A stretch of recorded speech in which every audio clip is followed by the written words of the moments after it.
Hola, bienvenidos a un videoblog del viernes. El día de hoy vamos a hablar sobre la oración en la divina voluntad.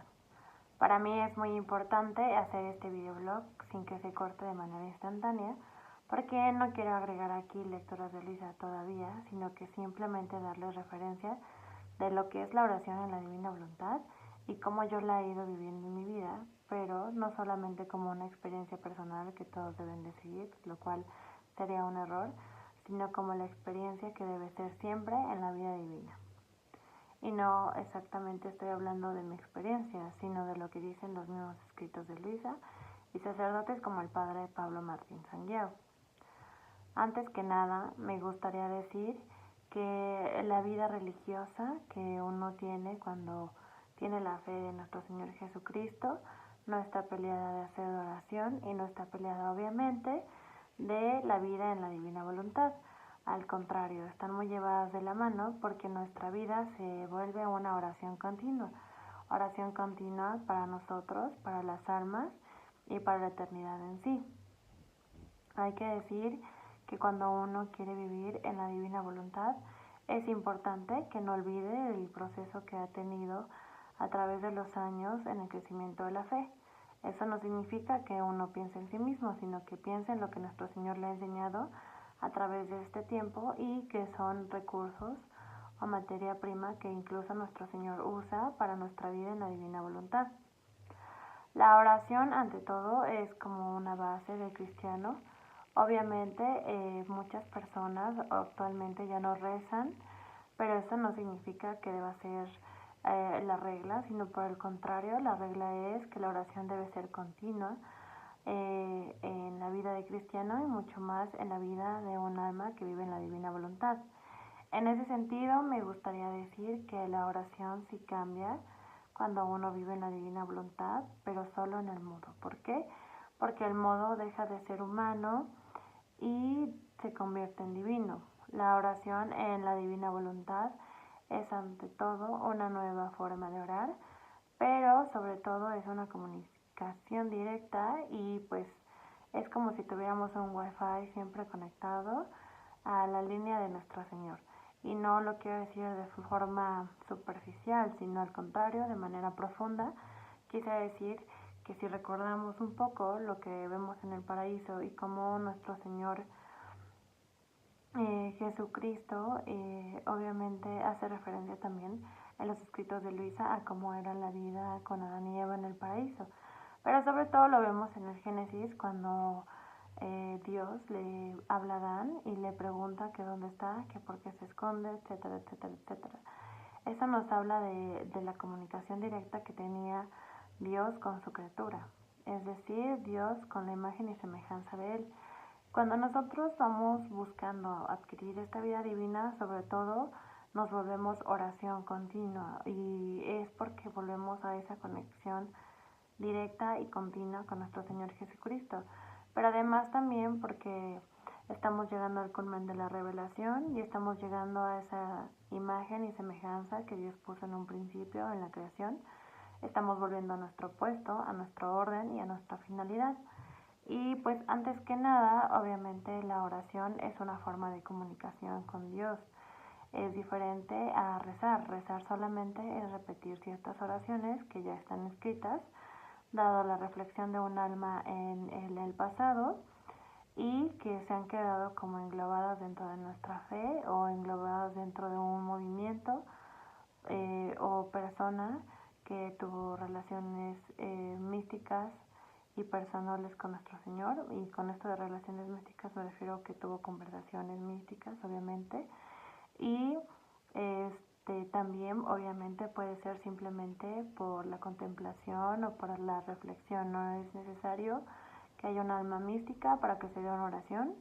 Incluso nuestros obispos y sacerdotes todo el tiempo que tienen un nuevo proyecto dictan en conjunto oraciones que benefician a la iglesia y que facilitan a los laicos el rezar por el evento que va a suceder. En este sentido, me gustaría decir que nuestro Señor Jesucristo le manifiesta a Luisa sobre todo cómo debe ser la oración, ¿no? Y la oración sobre todo le dice que tiene que ser en un nuevo modo y este modo es el divino. Y el modo divino, pues lo iremos viendo en los videoblogs del miércoles y del lunes también, obviamente.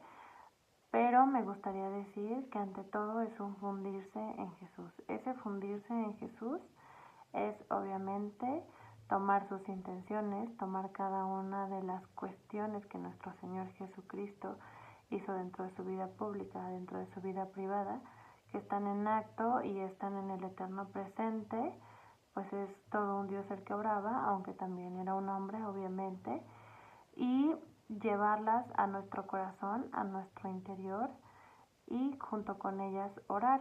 Obviamente también dentro de la oración que hacía nuestro Señor podemos encontrar una oración completa, dado que habla de todas sus almas y de todos los requerimientos necesarios para obtener la vida de la gracia.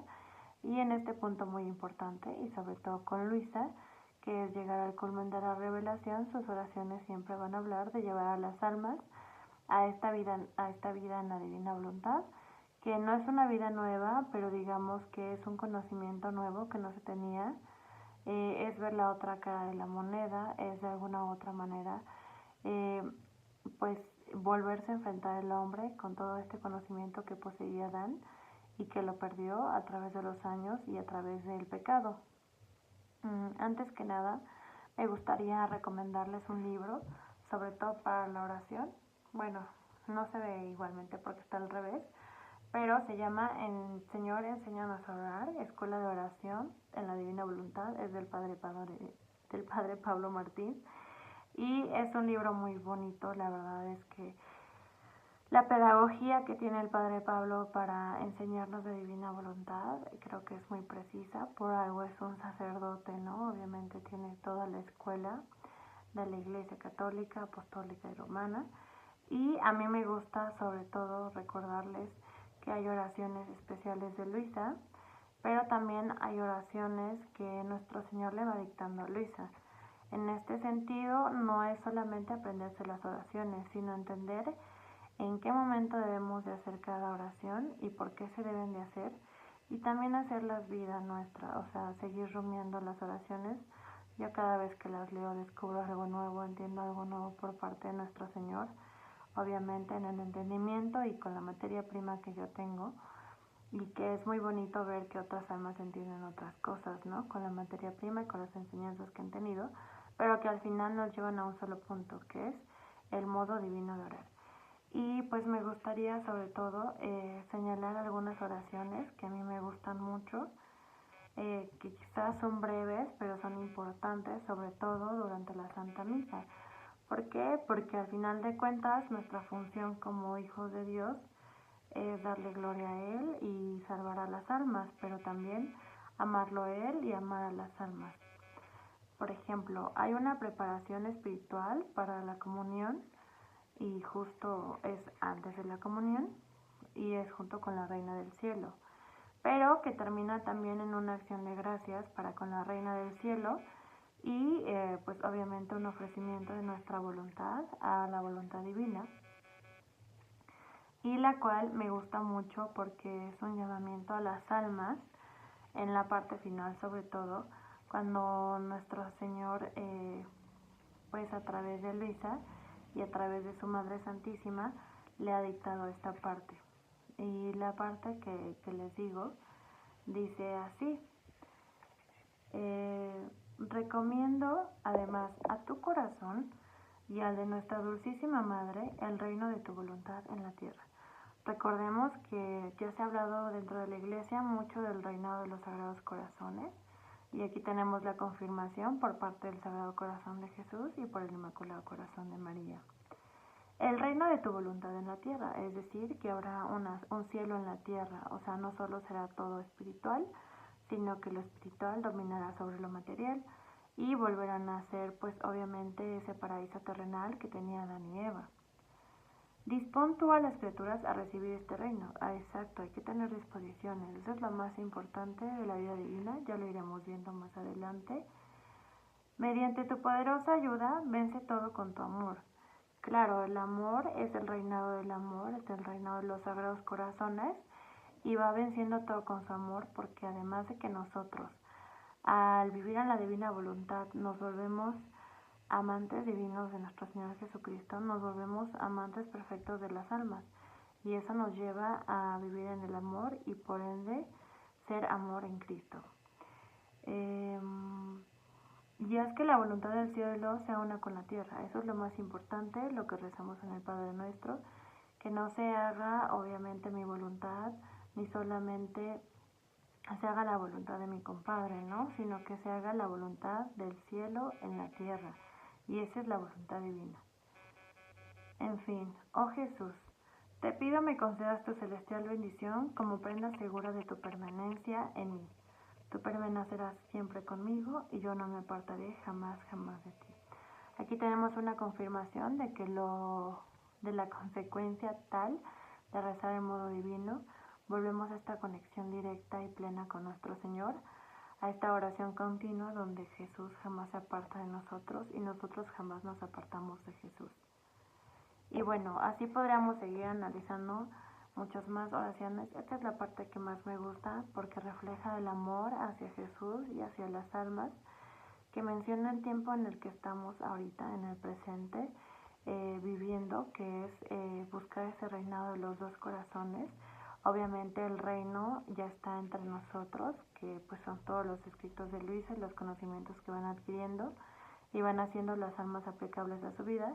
Pero también hay que tener en cuenta que ese reinado va llegando a su plenitud cada vez que un alma se deja vencer por la voluntad divina. Estas y más oraciones puedes encontrarlas en ese libro. Igual te voy a dejar acá abajo un link al video que está en YouTube o donde lo puedes descargar porque el padre Pablo Martín los mantiene como un acceso gratuito. Yo la verdad preferí comprarlo, pues porque me gustaría que el padre se retribuyera un poco de su trabajo y también porque me gusta tenerlo físico para estar rezando en cada misa. Y pues sobre todo porque la misa, ya veremos también más adelante, sobre todo la misa tridentina es un acto pleno de la vida divina de nuestro Señor que siempre se ha gestado y siempre ha estado dentro de la iglesia. Eso no podemos olvidarlo ni tampoco descartarlo. Pero bueno, les dije que me iba a alargar. Hasta aquí creo que es suficiente el decir que esta vida divina nos lleva a una oración continua, una oración más profunda y contemplativa, y por eso debemos dar gracias a nuestro Señor por todos los conocimientos que puso en Luisa, pero sobre todo debemos dar gracias porque nos está llamando a esta vida divina a través de los conocimientos que le dio en el libro del cielo a la primera hija primogénita, pues, de la divina voluntad, Luisa Picareta. Nos vemos en el videoblog del lunes para seguir hablando de este tema.